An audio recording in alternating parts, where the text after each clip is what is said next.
హరి ఓం. 6 సూర్య శ్రోతలందరికీ స్వాగతం అండి. మనం ఉమా సహస్రం, గణపతి ముని రచించిన ఉమా సహస్రంలో దశమ స్తబకం 10వ స్తబకంలోకి వచ్చి ఉన్నాము. ఇది లలితా వృత్తంలో ఈ 25 శ్లోకాలు, ఈ 25 వర్సెస్ రాసున్నాయిటండి. అంటే లలితావృత్తం అంటే చాలా మృదువుగా ఉంటాయి.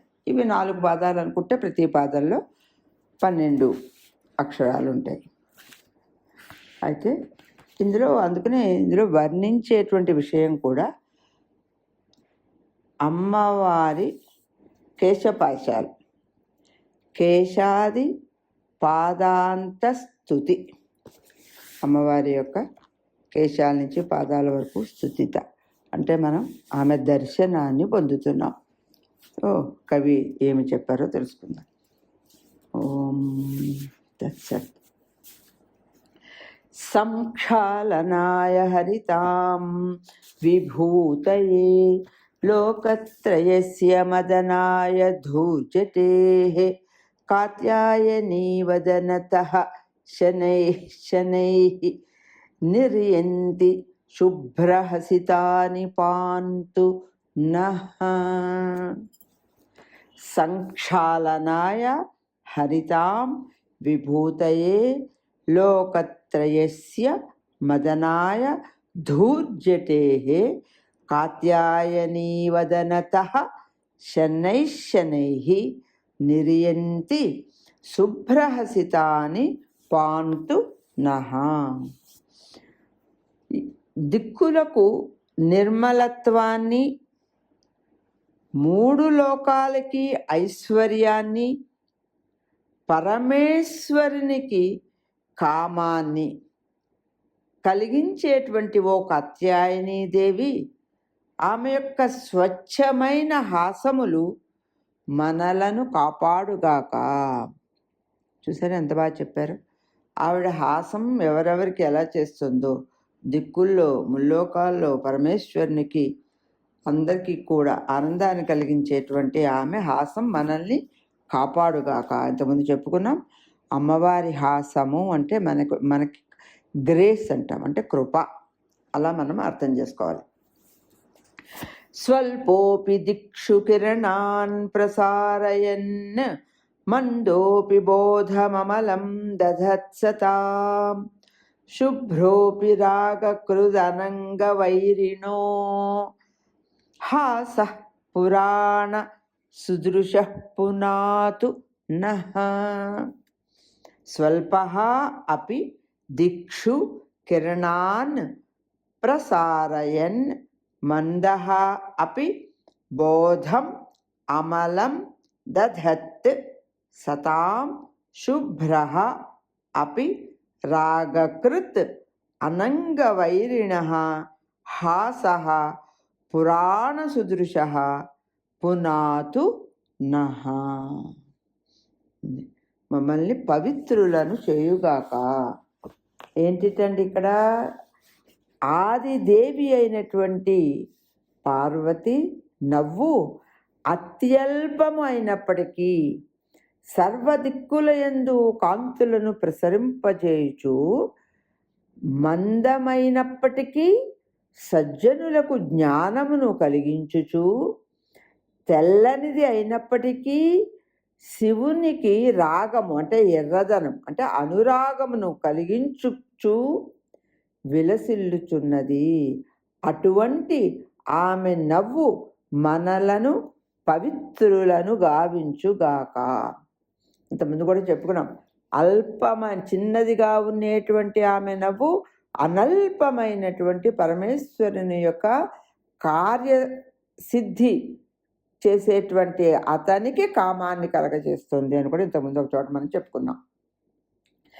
చేతోహరోప్యతి జుగుప్సితో భవేత్ సర్వోపి జీవకలయా యయా వినా సావన్యతాం కథమపారచారుతా పీయూష సింధురఖిలేంద్ర సుందరీ. చైతన్య జ్యోతిస్వరూపిణి అయినటువంటి దేవి లేకపోతే లోకము ఎంత మనోహరమైనను మనకు జుగుప్స అని చెప్పారు సంస్కృతంలో, రోత కలిగిస్తుంది. అనంత సౌందర్య నిధి అయినటువంటి ఆ సర్వేశ్వర సుందరి అంటే సర్వేశ్వరుని యొక్క సుందరిని వర్ణించటం ఎలాగా? అమ్మవారిని వర్ణించాలి అని ఆయన సిద్ధపడ్డారు. ఎలా వర్ణించాలి అని ఆయన అక్కడ ఆలోచిస్తున్నాడు. అంటే వర్ణించగలనా అన్నట్టుగా ఆయన ఆలోచిస్తున్నారు. ఇక్కడ కొంచెం అర్థం చూసుకుంటే, జీవకళనిచ్చేటువంటి చిత్ శక్తి ప్రకాశము వలననే లోకము అంతయు రమణీయముగా ఉండును. జ్ఞానశక్తి అది లేకపోతే సర్వము విరసముగా తోచును. సర్వవ్యాపకమైనటువంటి ఆ చిచ్చక్తి ప్రకాశము వర్ణనాతీతము అని ఇక్కడ మనకు చెప్పారు. అత్యల్పదేవవనితాం చ పార్థివైర్భావైర్వయం తులయితుం న శక్కునుమః తాం కిం పునః సకలదేవ సుందరీ లోకాక్షి పారణ తనుప్రభాం ఉమాం. అత్యల్పదేవవనితాం చ పార్థివైః భావైః వయం తులయితుం న శక్కునుమః తాం కిం పునః సకలదేవ సుందరీ లోకాక్షి పారణ తను ప్రభాం ఉమాం. ఇంతకుముందు శ్లోకంలో కూడా ఒకసారి అన్వయం చదవలేదండి బహుశా. చేతోహరః అపి అతి జుగుప్సితః భవేత్ సర్వః అపి జీవకలయా యయా వినా సా వర్ణ్యతాం కథం అపారచారుతాపీయూష సింధుః అఖిలేంద్ర సుందరీ అని పూర్వకం. అంటే ఈ జుగుప్స అనేటువంటిది సంస్కృత శబ్దం అన్నమాట.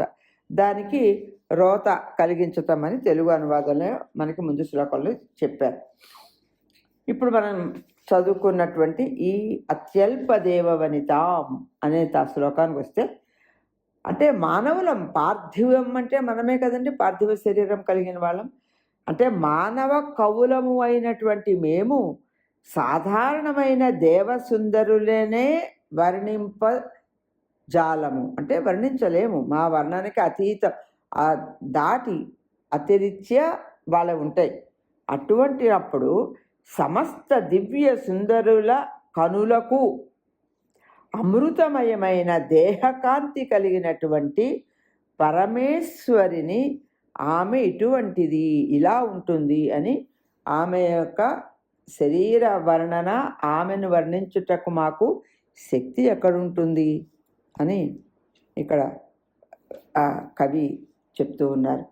వర్షాపయోదపటలస్య సాంద్రత సూర్యాత్మజోర్మిచయ నిమ్న తుంగజా కాళాహి భూమిపతి దీర్ఘతా చ తే కేశేషు భర్గభవనేశ్వరి త్రయం. వర్షాపయోదపటలస్య సాంద్రత సూర్యాత్మజః ఊర్మిచయ నిమ్న తుంగతా కాళాహి భూమిపతి దీర్ఘతా చ తే కేశేషు భర్గ భవనేశ్వరి త్రయం. హ్రస్వాలు ఉన్న చోట సామాన్యంగా అమ్మవారి పేరుతో పాటు అవి సంబోధనలుగా తీసుకోవాలి.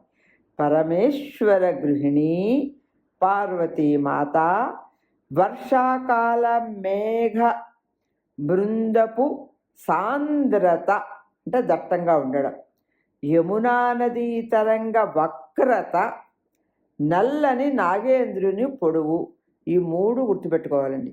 వానకారు మేఘం అంటాం కదండి, అలాగే అటువంటి మేఘాలు, యమునా తరంగాలు, కృష్ణ సర్పము, ఇవన్నీ కూడా ఏంటండి నల్లగానే ఉంటాయి. మేఘాలు, యమునా ఆ తీర, ఆ జలం, యమునా నీళ్లు, కృష్ణ సర్పం, ఇవన్నీ నల్లగానే ఉంటాయి కనుక ఇవన్నీ కూడా ఈ నాగేంద్రుని పొడవు అనేటువంటి ఈ మూడు కూడా నీ కేశముల యందు ఉన్నవి. అది అంటే ఏమేమిటండి?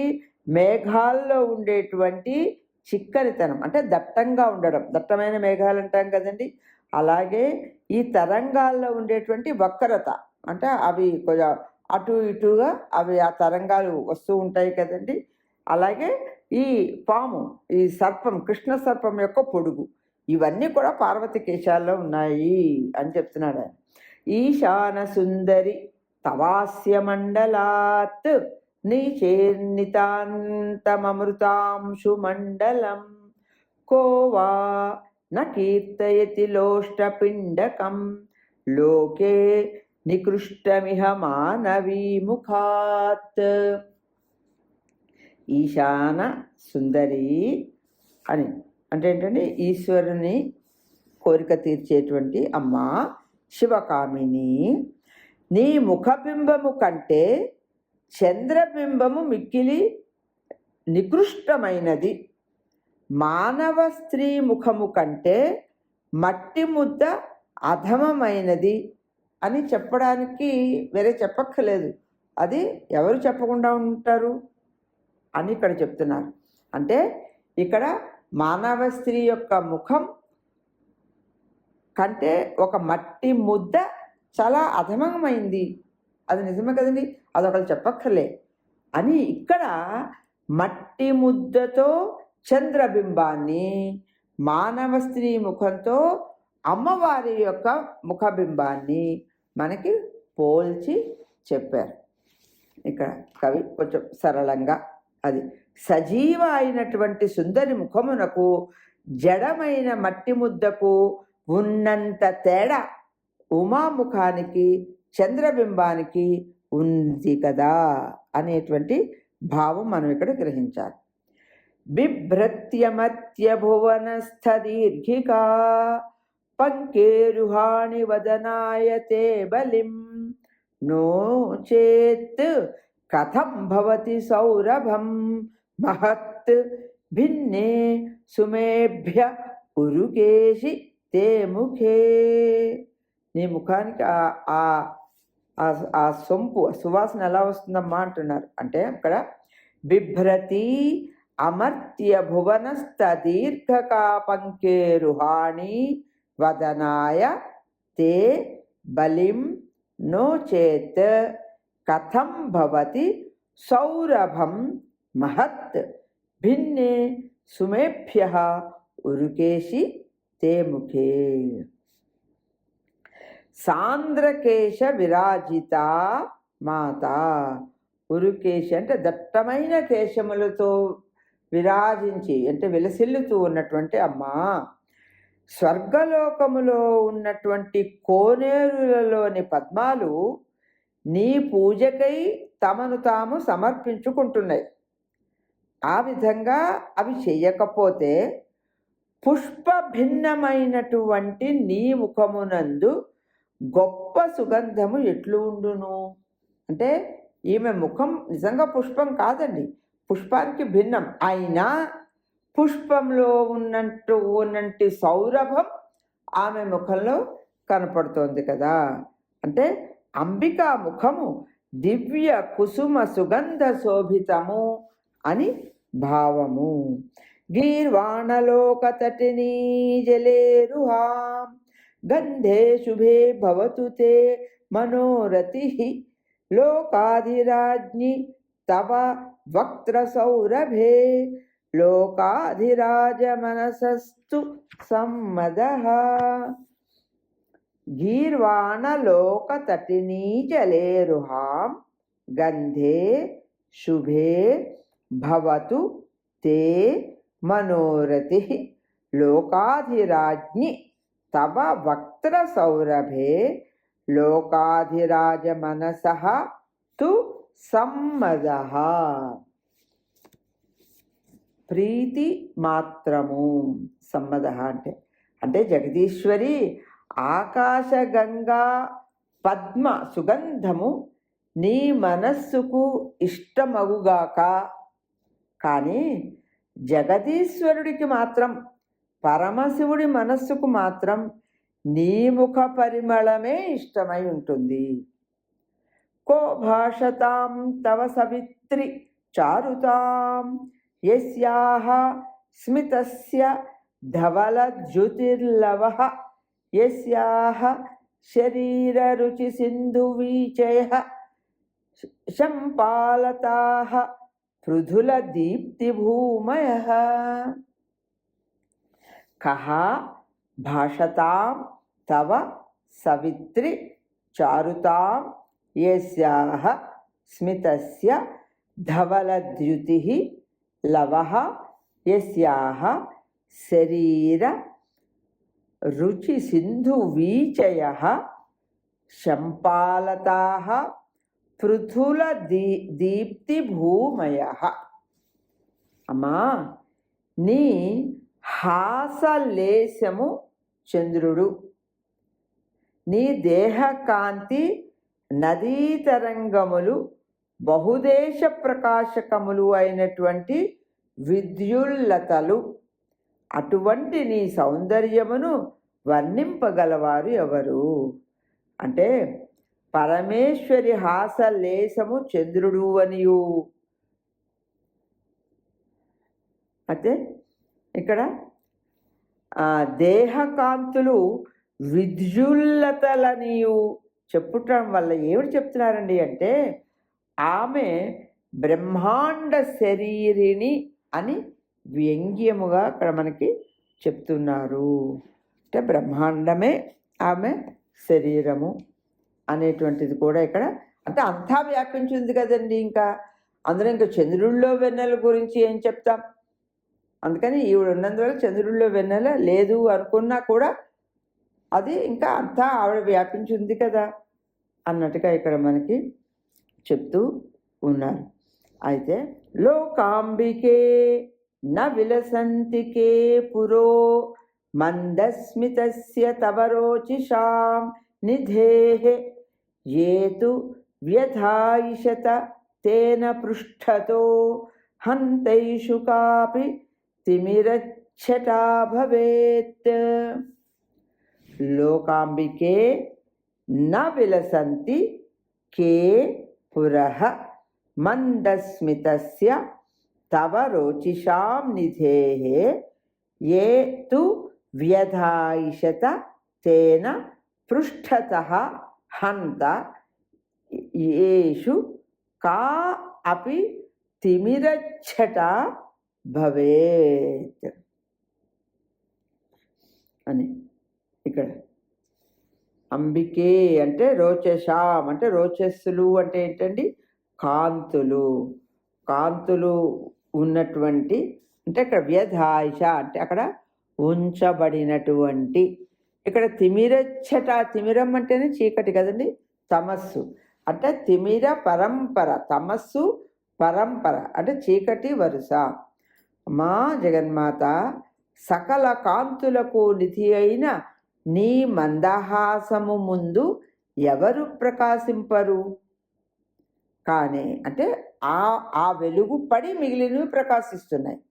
కానీ ఆ మందహాసము చేత తిరస్కరింపబడిన వారి యందు మాత్రము ఇట్టిది అని చెప్పరాని ఒక అంధకార పరంపర ముసిరి ఉండవచ్చును. అయ్యో పాపము అని.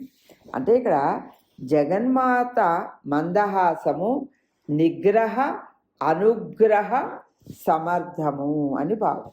అంటే అవి అనుగ్రహము ఆవిడది నిగ్రహము రెండింటికి కూడా సమర్థమైనటువంటిది ఆవిడ. అంటే కొన్నిటి మీద లేకపోతే ఆ మందహాసము వారికి ఎంత కష్టమో కదా అంటున్నాడు కవి. కిం వారతావలిరుచిర్ముఖస్య కిం సంఫుల్లతావరధియః కి ఊర్మికా సంతోషపాదపసుమం ను చక్కర ప్రేమస్వరూపముత దేవి తే స్మితం. కిం వా రదావలిరుచి ముఖస్య కిం సంఫుల్లతా వరధియః కిం ఊర్మికా సంతోషపాదపసుమం ను శంకర ప్రేమస్వరూపం ఉత దేవి తే స్మితం. అమ్మా, నీ నవ్వు నీ దంతాల యొక్క వరుస లేక నీ ముఖము యొక్క వికాసమా లేక శ్రేష్టమైన నీ యొక్క బుద్ధి యొక్క తరంగమా లేక నీ సంతోషము అనేటువంటి వృక్షమునకు పూచిన పుష్పమా లేకపోతే నీ యందు శివునకు గల ప్రేమస్వరూపమా? అంటే దేనివల్ల ఈ అందము ఆనందము కలుగుతోందమ్మా? ఉమాదేవి మోము ఇన్ని విపత్కరములకు అవకాశం, ఇన్ని వితర్కములకు, అంటే ఇది వితర్కాలు అంటే ఏంటంటే ఇదా అదా ఏంటి ఇంతకీ ఈవిడ ఈ అమ్మవారి మందహాసం ఎక్కడి నుంచి వస్తుంది, దాని ప్రభావం ఏంటి, దేనివల్ల వస్తుందని తర్కాలు, ఓకే, ఇన్ని రకాల సందేహాలు, వీటికి అవకాశం ఇస్తోంది కదా అమ్మ నవ్వు అని. మందహాసం నవ్వు అంటే ఇక్కడ దిక్షు ప్రకాశ పటలం వితన్వత కోటి ప్రభాకర విభక్త తేజసా నేత్రేణ తే విషమనేత్రవల్లభే పంకేరుహం క ఉపమాతి పండితః. దిక్షు ప్రకాశపటలం వితన్వత కోటి ప్రభాకర విభక్త తేజసా నేత్రేణ తే విషమనేత్రవల్లభే పంకేరుహం కః ఉపమాతి పండితః. ఇంకా ఆవిడ యొక్క తేజస్సు ఇక్కడ మామూలుగా ఈ రుహ అన్న చోట మనం ఈ జా లాగా అది మనం అర్థం చేసుకోవాలి. అందులో పుట్టడం, పంకజ అంటే పంకంలో పుట్టింది అంట. అలాగే ఈ రుహ అనేది కూడా మనకు చాలా చోట్ల వస్తుంది. పంఖే రుహ అంటే కూడా బురదలో పుట్టినటువంటిది, అంటే పద్మము అనేటువంటిది. అమ్మా, అన్ని దిక్కుల యందు ప్రకాశమును ప్రసరింపజేయుచు కోటి సూర్యప్రభా సమానమైనటువంటి నీ నేత్రముతో ఏ పండితుడు బురదలో పుట్టిన పద్మముతో పోల్చగలడు బాబా? అంటే అన్ని దిక్కులు వ్యాపించు ప్రకాశము కలిగి కోటి సూర్యులకు కాంతిని పంచి ఇచ్చేటువంటి ఈ అంబికా నేత్రానికి బురదలో ఉన్న పద్మమునకు పోలిక లేదు, దాంతో ఎలా పోల్చాలమ్మా అంటున్నారు. ఇంకా అది ఇంకా ఉత్కృష్టమైనటువంటి వర్ణన. స్వస్తి. ఇక్కడితో ఆపి వర్ణాన్ని ఇంకొంచెం ముందుకు తీసుకెళ్దాం. ఇక్కడంతా కూడా కొంచెం నెక్స్ట్ ఈ ఆమె యొక్క దేహ వర్ణన ఉంటుంది, మనం వచ్చే సంచికలో చూసుకుందాం. స్వస్తి. అర్థం చేసుకుందాం, సాధనలో ఆచరించడానికి ప్రయత్నం చేద్దాం. స్వస్తి.